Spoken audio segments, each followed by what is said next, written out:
This video is not suitable for audiences under 13 years of age. Titan Slayer. Double kill. Titan Slayer. Rampage. Godlike. Hello everyone, Mixfant Gaming here. Welcome to my channel. Today, take a look at yet some more test server action. This weekend's test server, we're looking again at the mind map. Hopefully, anyways, I'll land on the mind map. We're also looking at the dash unit, the jump unit, the disguise unit.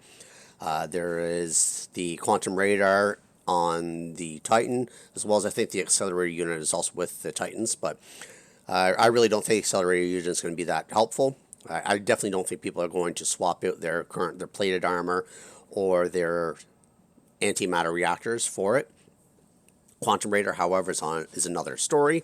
So let's look at quickly here what I have. This is the standard hanger that came with the test server. I didn't change anything other than I changed the Titan itself. So come on, I actually clicked on the Titan. Come on, go into the Titan. So anyway, so the Titan, I decided to just throw on rockets just for a change. And the modules you see here, I have two antimatter reactors, the plated armor kit, and I put on the quantum sensor. Getting to the bots, they came with the Scorpion, running Cryo and Rhymes, with 2 disguise unit, thermonuclear reactor, and with the dash unit. Have the Ares here, running 2 Hussar, a Marquess, and the modules, a Last Stand, 2 disguise units, and the dash unit. With the Fenrir running Calamity and Scourge, with a heavy armor kit, 2 thermonuclear reactors, and the jump. The Aljun running 2 Embers, running 3 thermonuclear reactors, and the jump unit. And finally, we're running the Loki with 2 thermonuclear reactors, heavy armor kit, and the jump unit. And one thing I've noticed here about the jump unit, it is a different visual. It did not look like this last weekend's test server. What it actually looked like, if we go over to the dash unit, it looked exactly the same as the dash unit, except it was blue instead of orange. So this test server, they've actually changed the graphic of it, so that it looks more like this, which is, I guess, more of like a rocket thruster. So that's interesting. Now, that being said, let's go back here. Let's just hop into a game, see what we can have. I hear that there's actually teleporting pads on the mind map. So we're going to see if we can find that and look at the teleporting and see what we can do here. You know what? Actually, let's just drop into a custom game first. Just see if we can see the layout of the mind map. So hopefully if I can go into map, doesn't really matter, Beacon Rush. And can I choose? There we go, mind map, perfect. Now hopefully, and it won't let me friggin' pick anything. If I just go fight, can I just get a random? See, I saw some people going in, being able to do a custom game and getting into this, but I can't. I wasn't able to do it last weekend, and I can't do it this weekend. So let's just choose, so try domination this time, and mind map. Choose. See, I'm hitting choose, and nothing's working. All right, well, screw that then. Let's leave the custom game. And let's just go hop right into the regular game, and I will come back. I'm going to pause it. I'm going to come back once I'm in a game and I can find the actual mind map. Right, so fingers crossed. Let's get going.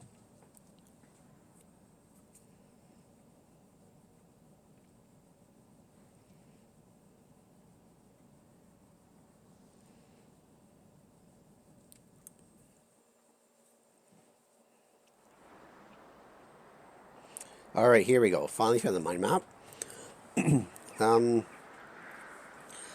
Let's start with a Fenrir. You see, you see those 4 beacons right there? They're awfully close together. This map is kind of small. It looks like somebody just destroyed himself there. So we go over here to the left-hand side, and I don't see any that's teleporting yet. So we have a guy coming in here. Let's lock onto him. Must be scorpion or something because he was relatively close. Alright, so let's jump onto this beacon. See, look at how close that beacon is right there. That's way too close. Come on, I can't even engage my ability here. Okay, so he has his unit going on, his disguise unit.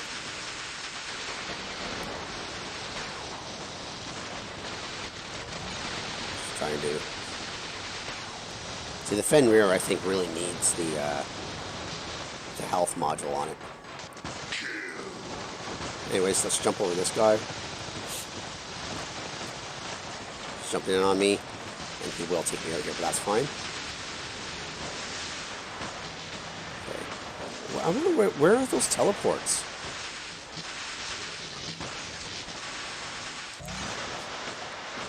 Okay, I'm gonna drop in with my Loki here. I want to find these teleporting pads. They're supposed to be here someplace. Okay, go into my stealth. And there's that big blue structure there. Oh, wait a minute, what's that? Something green bubbling over there. Is that one of maybe the teleporting pads? I should have actually put a pilot at least on my Loki here. Let's jump over here. There's two. So there's a blue and a green. So where's... I didn't see anything over there. Where's this teleport material? Okay, so I think it just teleported me straight across the other side of the map. Oops, I don't want to go off the edge here. So, there was a blue one next to it. Is there a blue one over here? Yes, there is. Okay. So I think there's only these 4 teleporting pads. And the green goes to the green, and the blue goes to the blue. And it only going from one side to another, so it's a straight line. And I don't think there's any teleporting pads on the other sides.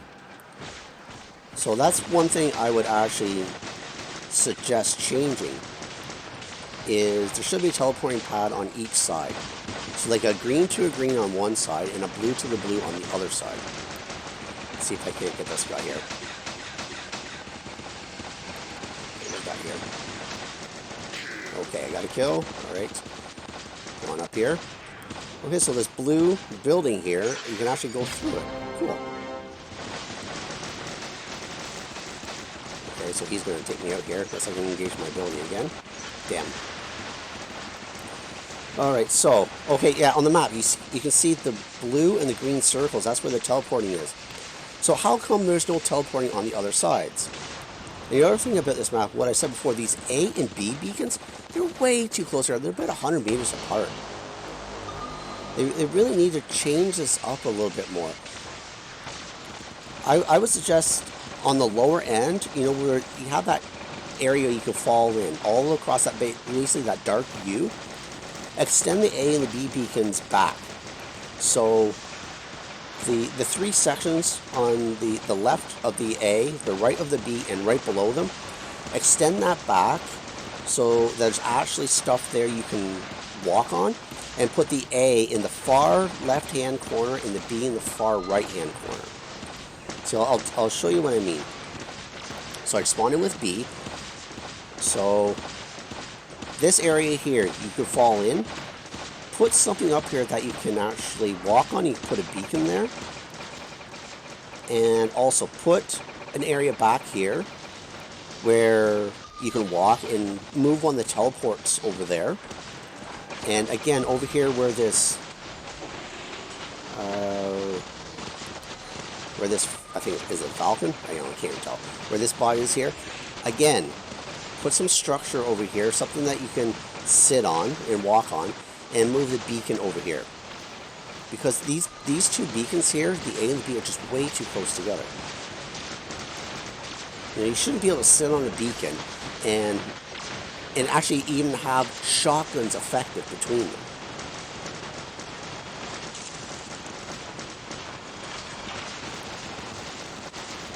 Anyways, let's jump off of this. Use the flames again. Oh, and I just got launched. It's kind of cool. I actually thought I was going to get launched right off the map because there is that chasm back there. on, darn it. Oh, we're 5 capped. We need some beacons here. See if I can use my dashes here. Oh, what was that color change? Yeah, this game is over. I wasn't really concentrating on playing. I just wanted to see the new stuff. But yeah, so that would be my suggestion. That whole U chasm needs to have... Oh, crap. I just disconnected. Oh, well. Anyway, so yeah, that whole chasm, as I was mentioning, needs to be kind of extended. Allow some of the structure to go right to the wall. And then move the beacons over there. And the other thing I would change is have one set of teleports on one side of each map, and then the other set perpendicular to the other side. So essentially you're making a cross, or a T, across the map. So you can teleport from one side to the other, or the other side to the other. You know what I'm saying? So to have 2 teleporting pads on opposite sides of each other just doesn't make any sense. Because then there's the other sides of the beacons you can't actually teleport between. So yeah, spread out the teleporting pads so it makes actually a T or a cross, and extend the lower part so there's more area that you can walk on, and extend the beacons that way, because those A and B beacons are way too close together. Beyond that, I'm not a fan of the disguise unit. I know there's a new visual for disguise units so that when it's actually engaged, you kind of get this purple sphere globe around you. So that at least you know when your disguise unit has been triggered, because that was one of the complaints I had previously. I never got to actually drop into my Titan, but I'm very much against the quantum sensor for the Titans. I don't think it's actually needed. They have so much structure anyways. Having a few Titans coming in within 350 meters, not a few Titans, having a few bots with stealth running around, it actually adds an element of gameplay that Titans are not the end-all and be-all of everything, and now they're making it. Almings are already overly powered. You don't need to add a quantum sensor so that one of the few counters they have in the game is now completely useless. I think what I'm actually going to end up doing on my main account is I'm going to start throwing my Ares back in. I know in Ares, if you happen to have the overdrive unit, can actually be quite effective against things like the Almings, as long as you can get within the 500 meters range of your built-in weapon. So anyways, those are my thoughts. The dash unit, the jump unit. The jump unit I could see possibly being used in certain situations. The dash unit, I don't see it being useful. Only thing that these really would be truly useful on are the older bots that don't have an active ability. But even then, I really hope that these don't cost any more than maximum 5 power cells. Especially with the short cooldown they have, I would actually much rather see them only 1 or 2 power cells. Because if you're trying to give an older bot, for instance, an active ability that it doesn't have, and you want it to be effective just like any other bots that have a built-in active ability, then the cooldown needs to be low, and you need to be able to activate it relatively quickly, but therefore you're also spending a lot of power cells just to activate it. So I really want to see the dash and the jump units have a low cost for the power cells. Oh, and before I forget, there's one other item I wanted to mention, because it didn't really come out very well in the game I just played. I was on the test server earlier, and I was playing with the Scorpion, and they've actually changed the mechanics of Scorpion a little bit.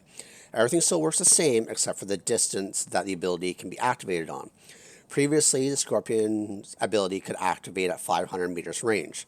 That has now been changed. It has been lowered to 350 meters range. So no longer can you get halfway across the map and then get into the enemy's home spawn. You have to get a little bit closer than that, and if you want to try to do a spawn raid or anything like that, or if you want to get closer to the enemy, you have to be within 350 meters range in order to activate that ability.